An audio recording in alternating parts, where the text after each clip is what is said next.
Alors, Monsieur Dieye, vous qui êtes le président de l'ARCEREM, vous êtes au fait de tous les problèmes des Sénégalais. Quelles sont aujourd'hui les réelles problématiques sur lesquelles la Convention devrait se pencher? Quelles sont les problématiques que la Convention n'a pas prévues? Parce qu'il faut le dire, à l'époque, quand on a mis en place cette Convention, c'était plus pour régler la libre circulation des personnes et des biens. Aujourd'hui, nous avons d'autres réalités. À l'époque, c'était pour l'économie, le commerce. Maintenant, les Sénégalais, ils sont là, ils travaillent au Maroc et ils ont des problématiques qui traînent depuis des années. Selon vous, quels sont les éléments que la Convention devrait prendre plus... Alors, merci de le rappeler, Tabara.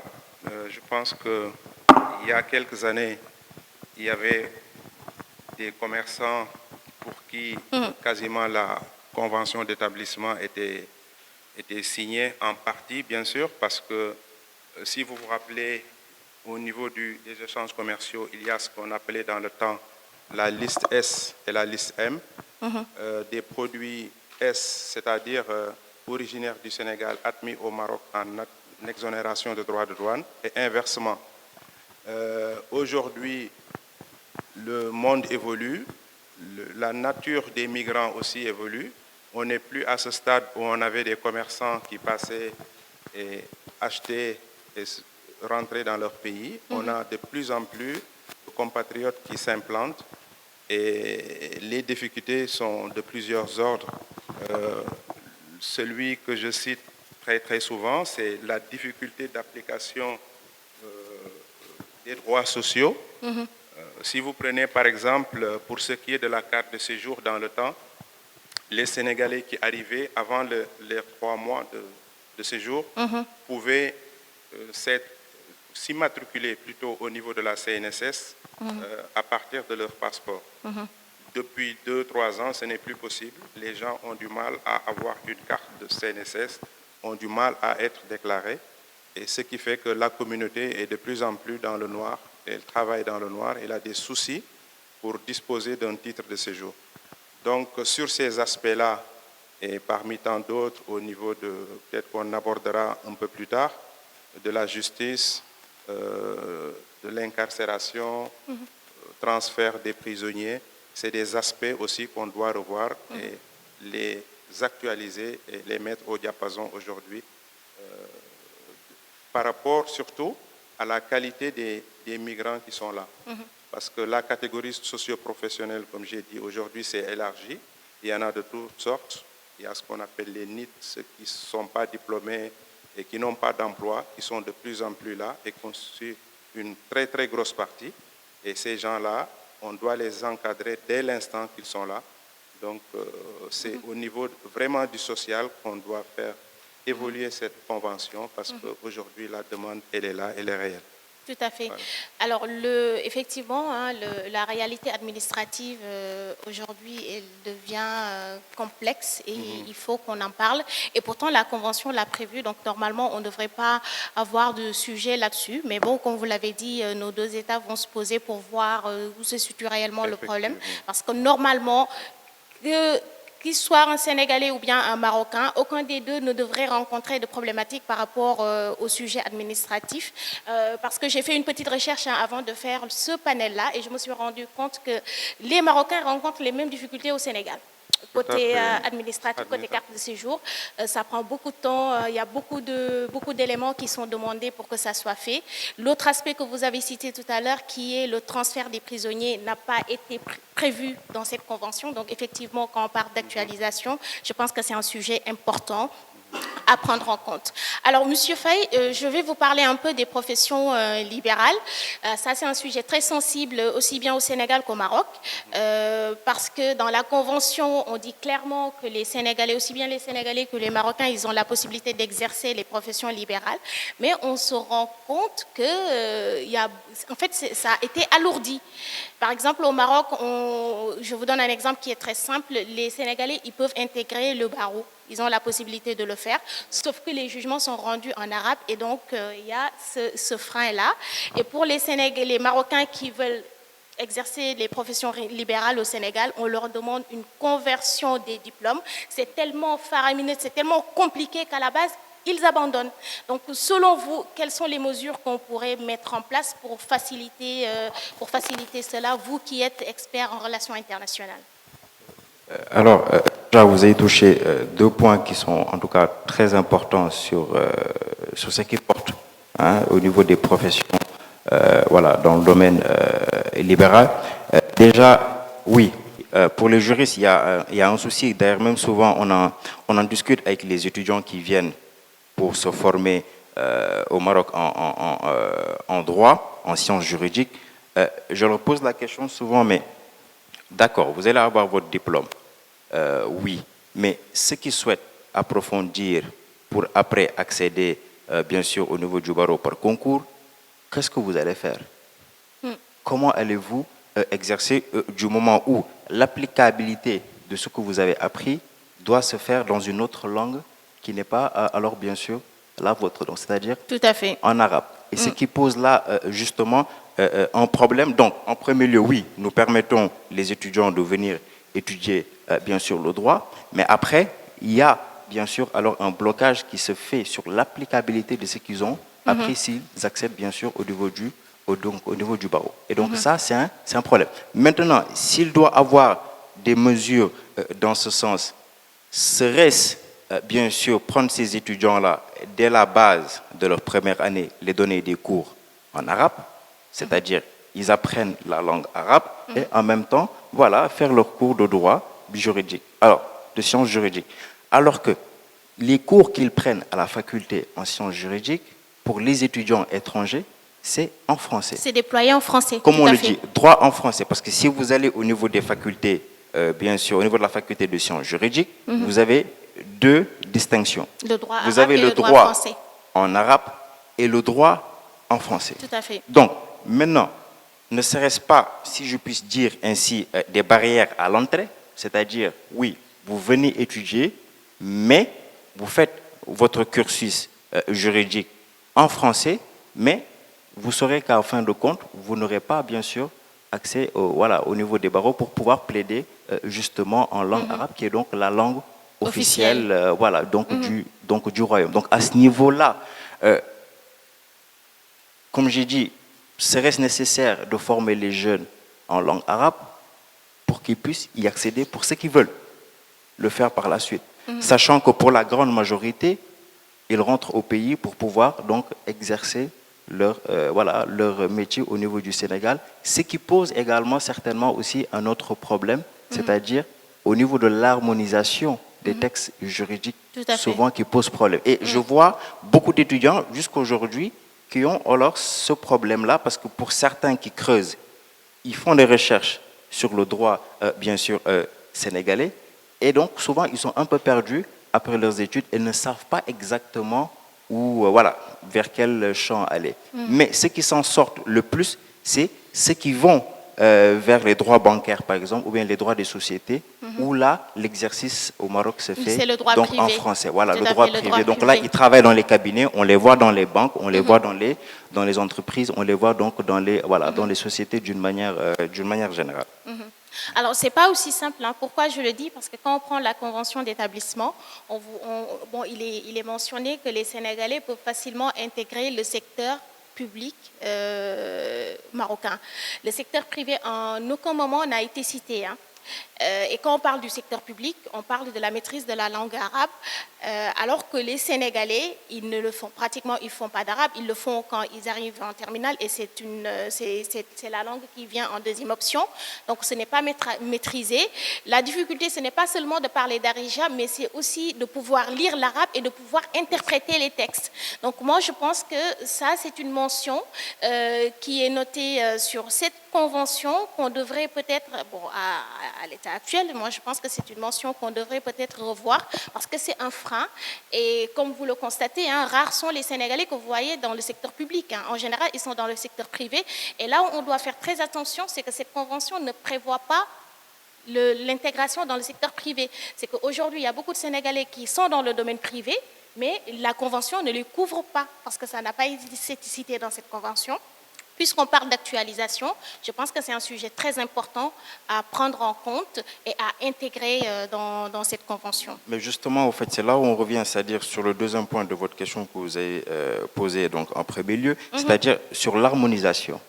C'est-à-dire, oui, la convention, elle est là, on permet aux jeunes de venir étudier, on permet aux jeunes de venir se former, mais après, sur les deux rives, si je puis dire, il y a un souci d'harmonisation. C'est-à-dire, est-ce que oui, la réalité professionnelle sénégalaise est en concordance avec la réalité professionnelle marocaine, ou bien que faudrait-il faire? Et donc là, si nous arrivons bien sûr dès lors qu'il y a une convention d'établissement, c'est de permettre les deux à non seulement de résider, mais d'exercer également leur profession. Il serait donc important de voir dans quelle mesure nous pourrons trouver des process d'harmonisation. Tout à fait. Et donc, harmoniser, là, dans ce sens, oui, ça demande du travail, mais néanmoins, c'est un défi auquel nous faisons face et qui serait donc important de pouvoir, bien sûr, régler s'il faut arriver justement à l'applicabilité de tout ce que nous voudrons, en tout cas, dans la Convention. Parce que la Convention, elle est générale. Disons que c'est une Convention cadre, si je puis dire. C'est une Convention cadre. Maintenant, faudrait-il, pour soulever ces obstacles, mettre en place des protocoles sur différents domaines. C'est ce qui se fait d'une manière générale. On a la convention cadre et maintenant après, on met des protocoles additionnels, des protocoles qui permettent maintenant l'applicabilité secteur par secteur. Ça peut être des protocoles sectoriels qui vont nous permettre bien sûr alors de pouvoir faire face à ces défis. Parce qu'aujourd'hui, pourquoi ces jeunes-là également, nous les voyons de plus en plus, veulent s'installer au Maroc. Et donc, après études, s'ils veulent s'installer au Maroc et que ce qu'ils ont envie d'exercer, ils n'arrivent pas professionnellement parlant à le trouver sur le terrain, qu'est-ce qui arrive? Ils changent de secteur. Tout à fait.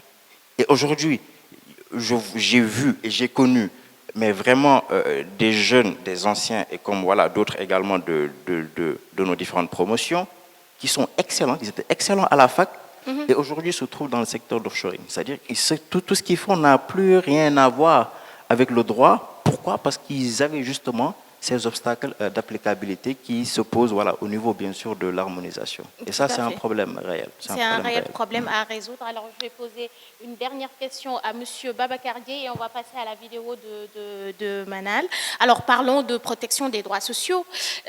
Cette convention a prévu la protection des droits sociaux, mais je pense que ça a été fait de manière partielle, parce qu'effectivement, les Sénégalais, aujourd'hui, ils peuvent avoir la CNSS, mais quand on parle de transfert de la retraite, ça c'est un sujet qui est très très très sensible.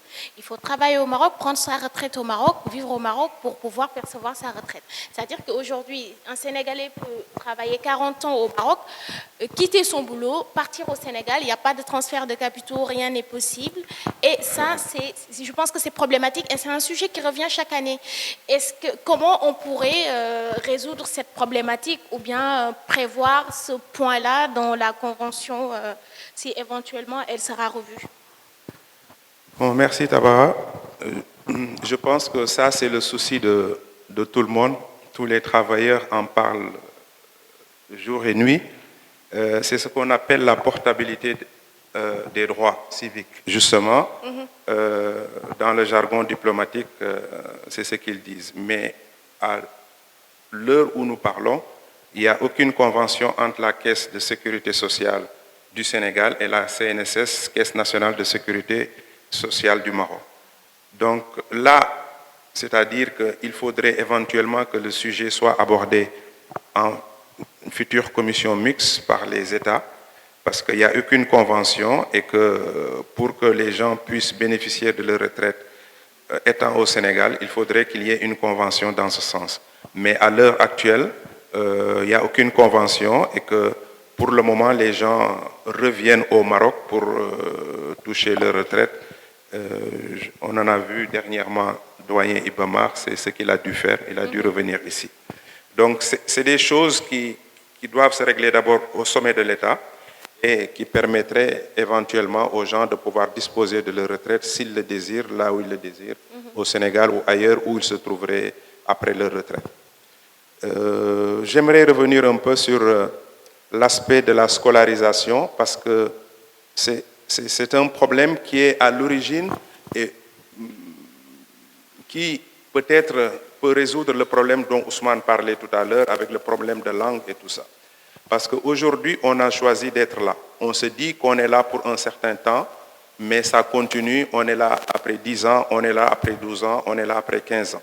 Je pense que ce qu'il faut, et c'est valable pour les autres communautés subsahariennes, c'est-à-dire quand on a choisi d'être dans un pays, il faut aussi se mettre au diapason de ce qui se passe dans le pays. Aujourd'hui, ça veut dire quoi? Nous, quand on a des enfants de 3 ans, il faut commencer à les mettre dans l'école marocaine pour que ces enfants puissent suivre le cursus, puissent être acceptés par leur homologue marocain, et à partir de cet instant, une langue, on la gagne, quand on l'apprend, on la gagne.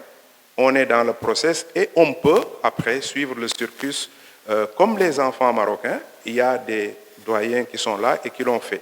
Moi, personnellement, je l'ai fait.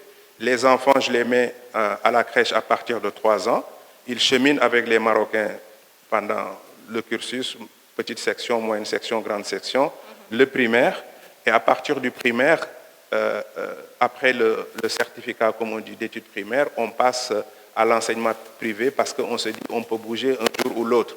Mais parce qu'il y a un problème de moyens aujourd'hui. La majeure partie des Sénégalais qui sont là ont du mal à payer des études pour leurs enfants.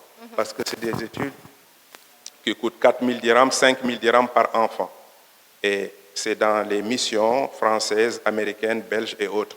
Et c'est un peu compliqué. Et rien n'empêche, tout un chacun d'entre nous, on a choisi d'être au Maroc, d'insérer les enfants dans le cursus pour qu'ils puissent se mettre à niveau et apprendre cette langue arabe. Je signale que la langue arabe aussi fait partie des langues du Conseil de sécurité, au même titre que l'anglais, le français et le chinois. Voilà. Donc c'est ce que je voulais rajouter parce qu'il y a un travail à faire dans ce sens. On parle toujours de la mission sénégalaise, de l'école sénégalaise, mais je pense que même si on l'implantait demain, il faut un temps de latence qui permettrait peut-être poursuivre le programme Massar marocain, de laisser les enfants suivre le cursus pour 6 ans, et puis après, à partir de là, essayer d'intégrer la langue arabe pour pouvoir vraiment s'exprimer en arabe et écrire en arabe, et ce qui peut se faire très facilement, et on a des exemples, voilà, des exemples qui font légion. Sinon, c'est très compliqué aussi. Monsieur Babacar, je vous remercie pour votre présence. Je vous remercie d'avoir pris partie à ce panel. Monsieur Ousmane aussi, je vous remercie. Je vous remercie à vous tous d'avoir suivi ce panel et je vous dis à très bientôt. Merci. Votre dernier mot, vous voulez peut-être faire un dernier mot aussi? Bon, juste comme dernier mot, dire que inciter la communauté à venir nous rejoindre, nous qui sommes au niveau de l'association, parce que tout ce qu'on veut faire, tout ce qu'on est en train de faire, c'est essayer d'avoir une bonne prise en charge pour cette communauté au niveau de l'assurance santé, une mutuelle de santé, assurance décès à patrimoine de corps, coopérative d'habitat au Sénégal, au Maroc, accompagner via nos partenaires comme Maroc Assistance ou la Banque Populaire au financement des crédits.